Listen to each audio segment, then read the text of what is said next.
বন্ধুরা, আজকে দুপুরে যে গরম গরম ভাত ধুনো উঠছে। তো ভাতের সঙ্গে আছে, প্রথমে আছে পেঁয়াজ, আর আছে লেবু, আর আছে ডিম সেদ্ধ। ডিম নয়, ডিম সেদ্ধ বলো। আর তাতে সঙ্গে আছে, এটা কি বলো তো, পাট শাক বড়া। এটা হচ্ছে পাট শাকের বড়া। এটা হচ্ছে মুসুরি ডাল দিয়ে, মুসুরি ডালটা বেটে পাট শাকের বড়া বানিয়েছে। তো কারা কারা পাট শাক খেতে ভালোবাসেন একটু কমেন্টে জানাবেন। আর আছে পুঁই শাকের তরকারি, এই যে পুঁই শাকের তরকারি, আর সঙ্গে আছে ডাল।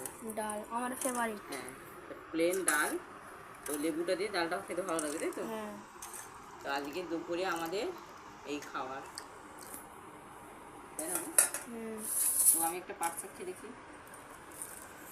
মচমচে হয়েছে, ভালো হয়েছে পাট শাকটা।